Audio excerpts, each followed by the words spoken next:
My husband of 20 years is cheating on me with our son's 18-year-old girlfriend. I'm going to use pseudonyms for anyone I reference in this post.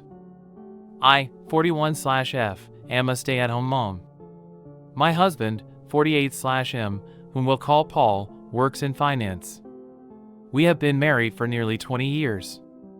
We have 2 kids, whom we'll call Eric, our 18-year-old son, currently a senior in high school, and Mary, our 15-year-old daughter. They are both the lights of my life.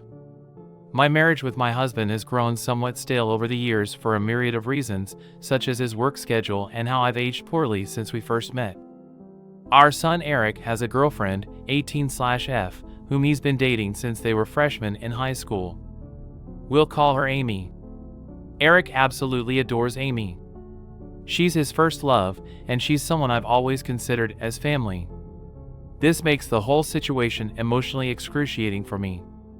Last week, I inadvertently saw my husband's phone screen and got a glimpse of a text thread between my husband and Amy, our son's girlfriend, and I read what looked like a message of her telling him that she misses sucking his cock.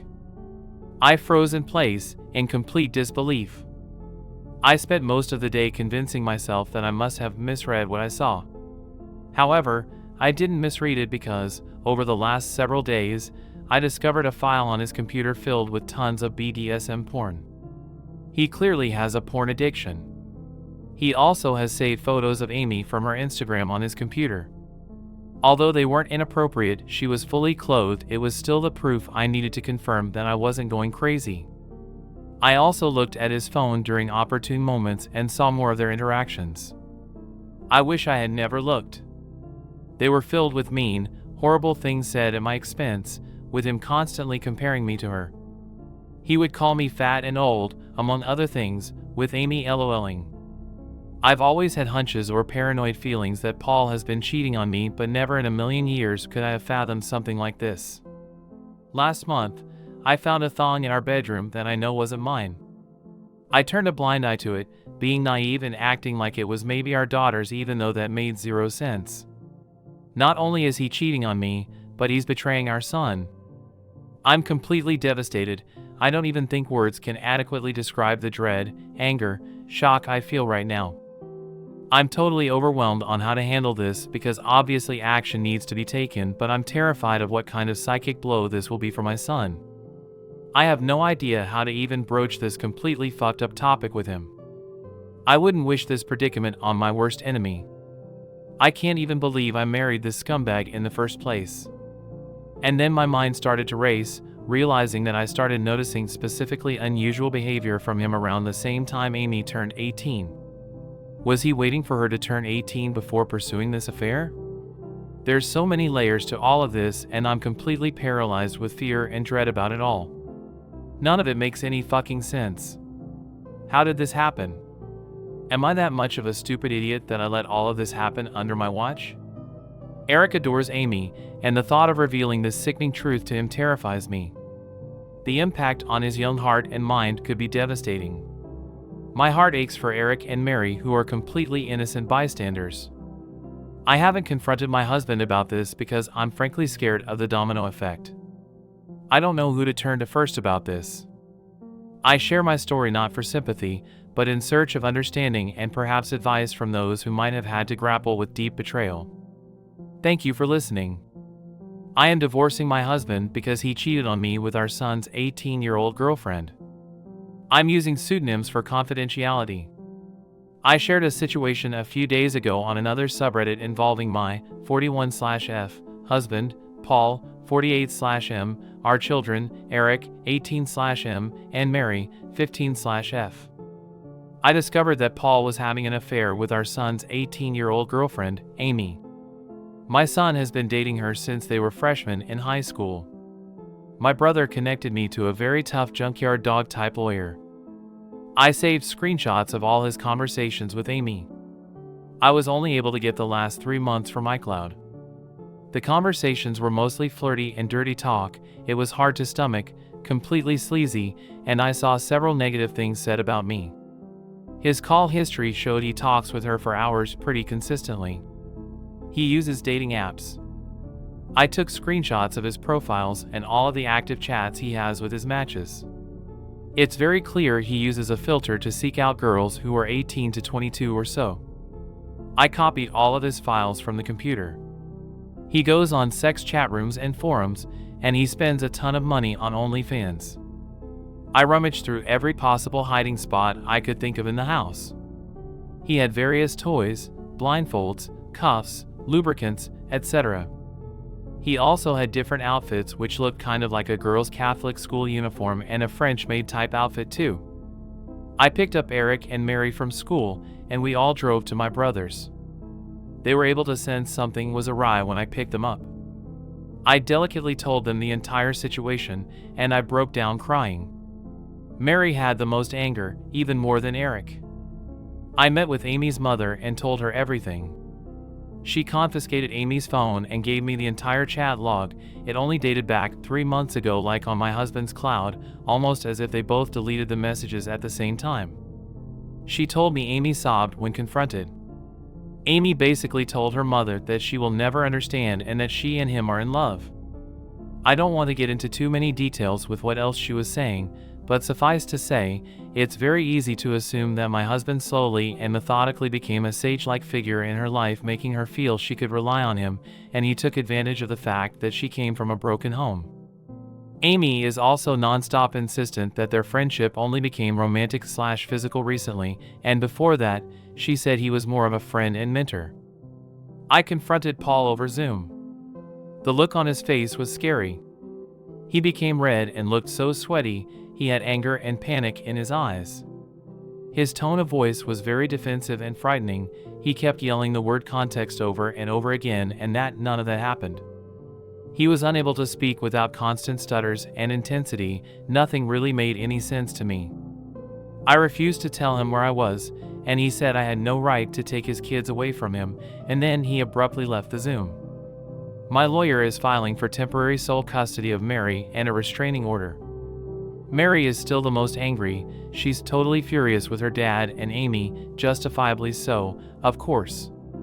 Mary is recollecting moments and times she watched her dad interact with her friends, and she's in knots about it. Eric is very clearly hurting, but he's so strong and very level-headed. He wants to see a therapist. The maturity my kids are showing makes me proud. They don't deserve this at all. We made the authorities aware of everything. I plan on being completely unforgiving and ruthless in this divorce. I'm reflecting on how I've been treated and how it's made me a shell of myself, and how I've had a very negative opinion of myself because of him over the last 20 years. I don't want to let this scumbag get away with it. I want to reinvent myself and move on stronger than ever. Update 2. Thank you again for all the love and encouragement. It gives me comfort and means so much to me. I've received many comments and messages accusing me of faking this story, which oddly also provides comfort because all of this feels unreal even to me. It validates my own feelings that there are people out there who can't even fathom this being true. I wish it were fake. I've been focusing on and worrying about how others are feeling over this, somewhat ignoring my own feelings, which I'm trying to change. I range from anger to numbness like a light switch.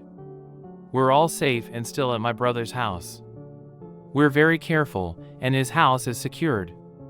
Paul has tried to call my cell phone several times a day. I am refusing to interact with him, and I will have my lawyer handle all correspondence. He scares me, frankly. My brother has a very secure house with an alarm system and deadbolt locks. We feel safe with him.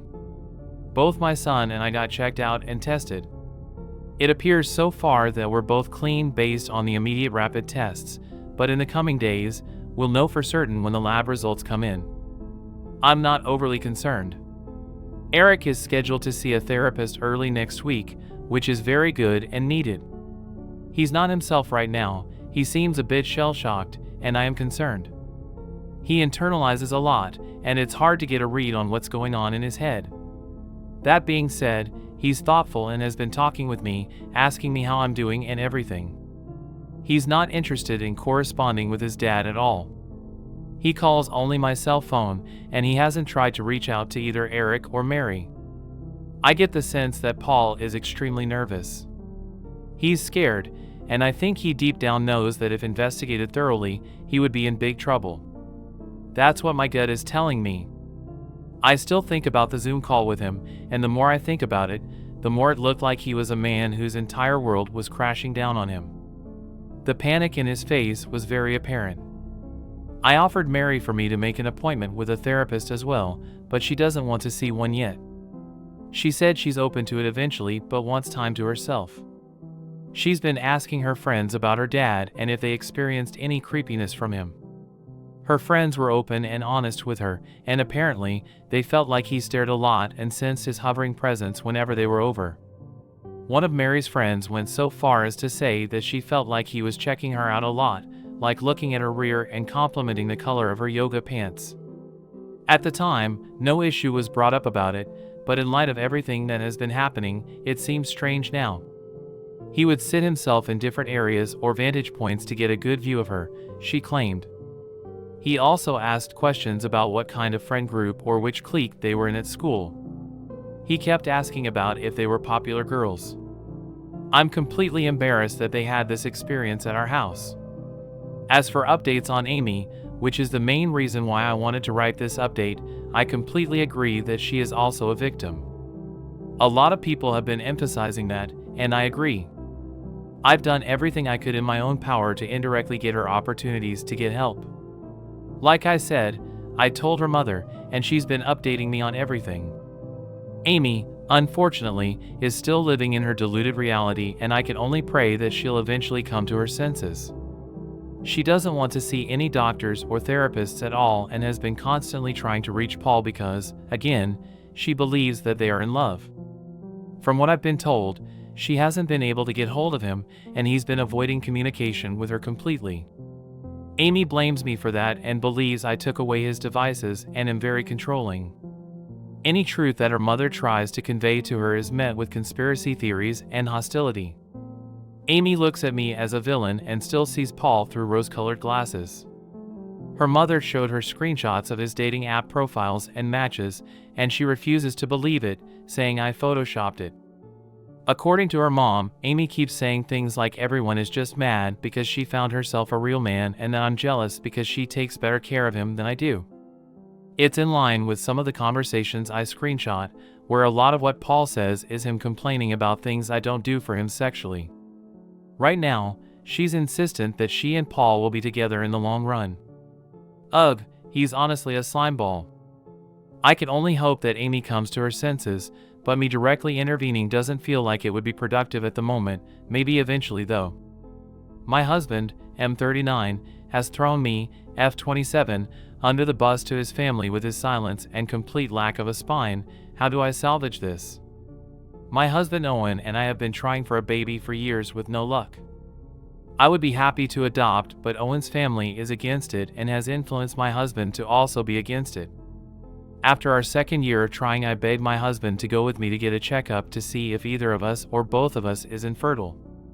He was strongly opposed to this as all the men in his family are extremely fertile, but eventually gave in, and as it turns out his sperm count is extremely low. He was heartbroken, as was I, and we both got therapy. After a year of no longer trying, I got pregnant but lost the baby, and we were devastated.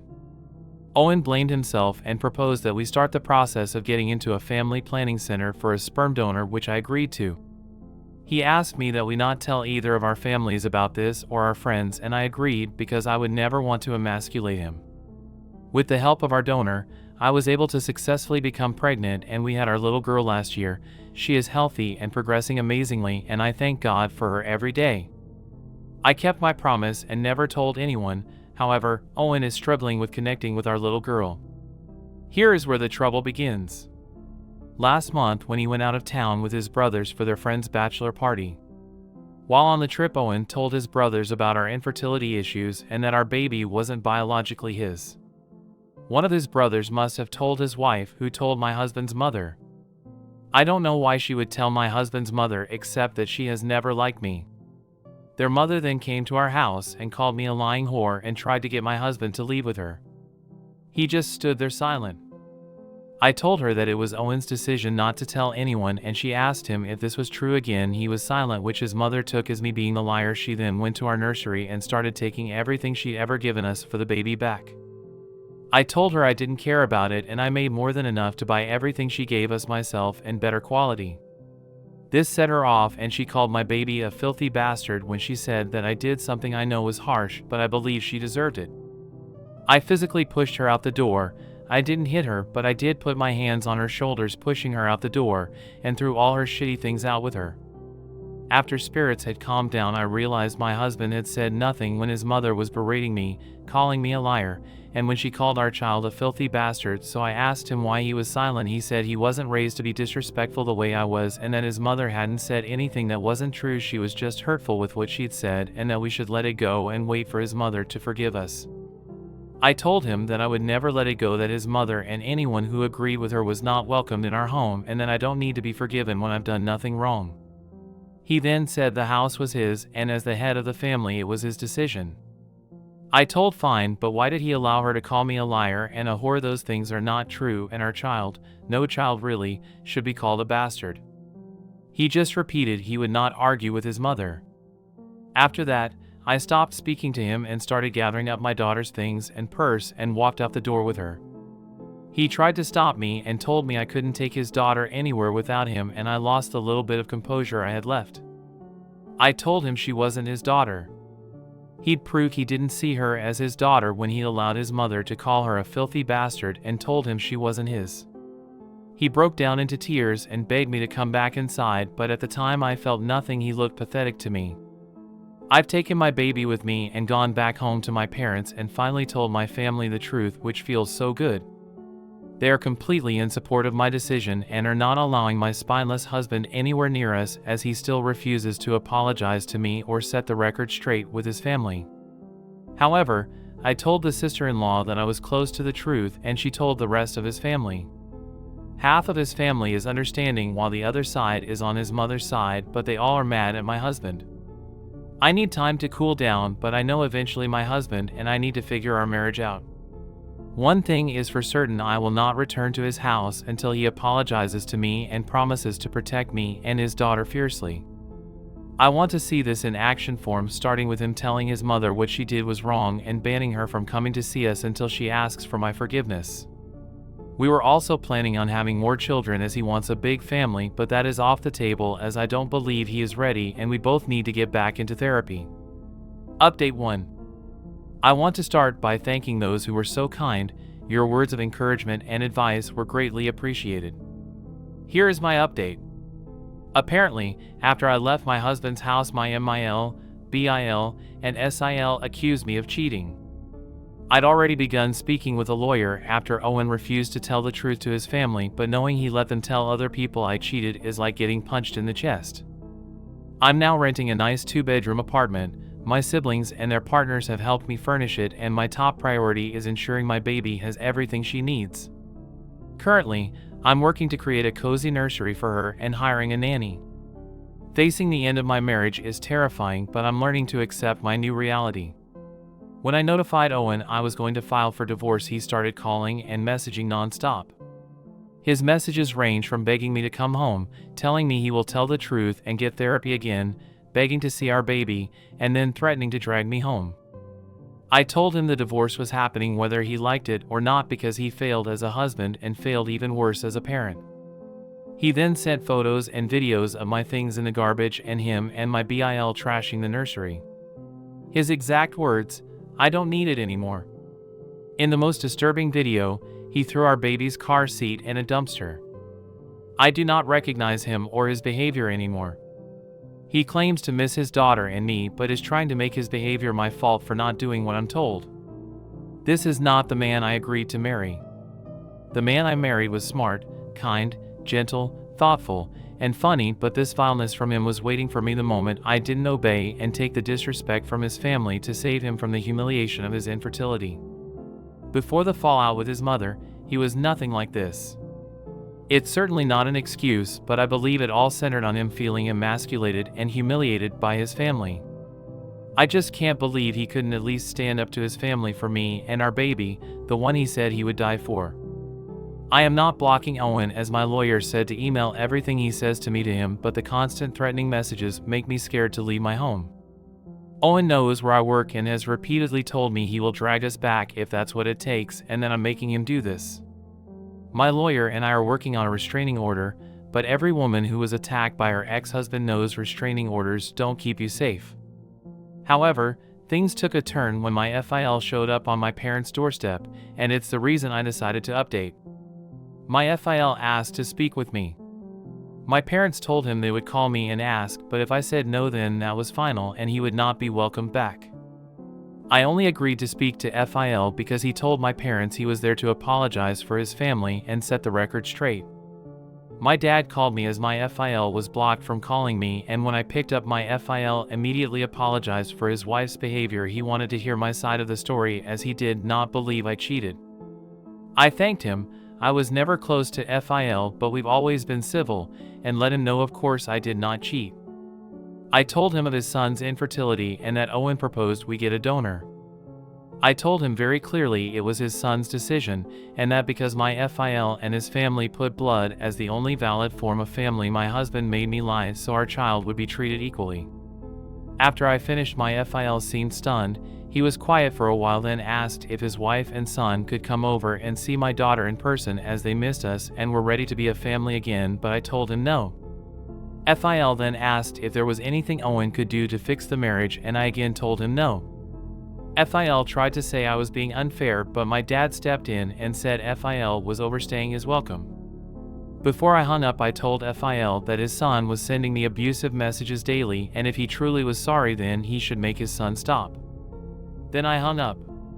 My parents said my FIL was irritated that I did not respectfully say goodbye or give Owen a chance to save his marriage, but left with little fuss after my parents laid into him about raising his swine of a son to threaten his wife and child. Telling his father must have worked because I haven't gotten a single message from Owen since then. I do not want anything from my STBX, not child support, not alimony, not the house, or any of his other assets.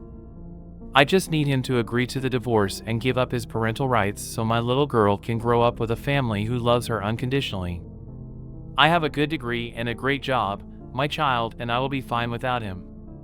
Owen's lawyer has made it clear they're going to fight us for full custody, and my STBX has significantly more money than me, but my lawyer is confident in our case and I trust them. Today my MIL has been trying to contact me as she wants to be in my daughter's life and is saying she is ready to accept her as she is. As if my daughter needs to be accepted by her. If it's up to me, their whole family will never see us again. New update. Firstly, I'd like to answer a few questions many seem to have. No, I did not sign a prenup. Yes, my MIL was very controlling from the beginning of our marriage, but my husband set boundaries with her when I asked him to at the time. Back then I was confident he would hold to those boundaries. My husband and I are not American, and we do not live in America. That is all I'm comfortable saying on location or ethnicity. A 12-year age gap is not uncommon for us, and my family was 100% for the marriage at the time, as he was seen by all as an excellent match. For those saying I am wrong for not allowing my husband to see my daughter, you can kindly show yourself to the door. He has forfeited any rights the day he allowed her to be called a bastard, and his continued actions or inactions afterwards I think make that abundantly clear.